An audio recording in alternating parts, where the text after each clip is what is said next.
इकबाल शायर ने एक गीत लिखा है, सारे जहां से अच्छा हिंदुस्तान हमारा। उसकी एक लाइन है कि कुछ बात है कि हस्ती मिटती नहीं हमारी, सदियों रहा है दुश्मन दौरे जमा हमारा। तो कुछ ऐसी ही बात है कि आज तक हमारी हस्ती मिटी नहीं है। तमाम उतार चढ़ाव इस देश ने देखे, लेकिन इस देश में ऐसे ऐसे रत्न पड़े हैं जिनकी खोज करना सबके लिए मुश्किल है। आज आपके बीच दलित जात में पैदा हुए, बड़े आदर के साथ, बड़े सम्मान के साथ हम उनका नाम लेते हैं, हलधर नाग। यह एक ऐसा नाम है जिसको सुन करके आप चौंक जाएंगे। अगर किसी ने उन्हें पुरस्कार देने के लिए दूर आमंत्रित किया तो उससे हलधर नाग जी कह देते हैं कि साहब, दिल्ली आने के लिए पैसे नहीं है, कृपया पुरस्कार डाक से भिजवा दीजिए। जिसके नाम के आगे समाज ने कभी श्री नहीं लगाया। मात्र 3 जोड़ी कपड़े, एक टूटी रबड़ की चप्पल, एक बिना कमानी का चश्मा और जमा पूंजी मात्र 732 रुपये का मालिक आज पद्मश्री से उद्घोषित होता है। ये हैं ओडिशा के हलधर नाग, जो कोसली भाषा के आज प्रसिद्ध कवि हैं। खास बात यह है कि उन्होंने जो कविताएं और 20 महाकाव्य अभी तक लिखे हैं, वह उन्हें पूरी तरह से कंठस्थ हैं। मंचों में जब जाते हैं तो उन्हें किसी पुस्तक की जरूरत नहीं पड़ती, वह अपने आप ही इन कविताओं को सुना देते हैं। अब हम उनके जीवन के विषय में भी हम उनका प्रसंग आपके बीच रखते हैं कि ये हलधर एक ऐसे गरीब परिवार से आते हैं कि 10 वर्ष की आयु में इनके माता पिता की मृत्यु हो गई। ये उस समय तीसरी कक्षा में पढ़ते थे और इसी बीच में इन्होंने पढ़ाई भी छोड़ दी। अनाथ की जिंदगी जीते हुए ढाबे में जूठे बर्तन साफ कर कई साल गुजारे। बाद में एक स्कूल में रसोइये का कार्य मिल गया। कुछ वर्षों में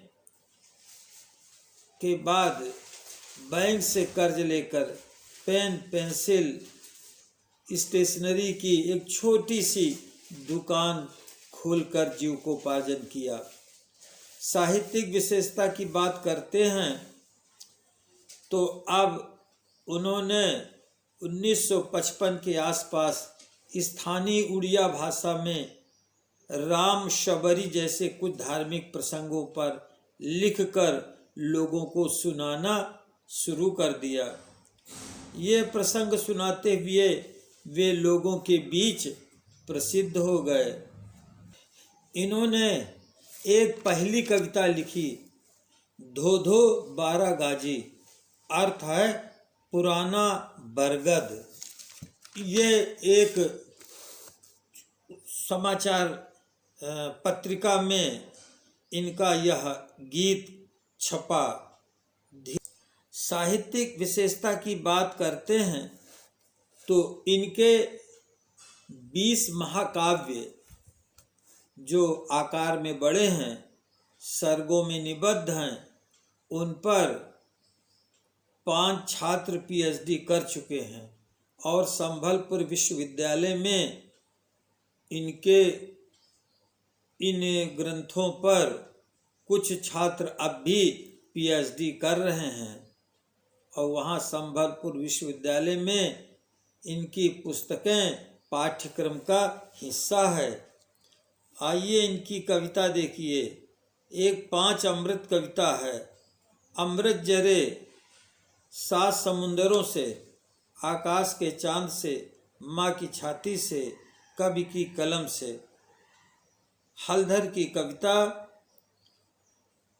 उत्पीड़न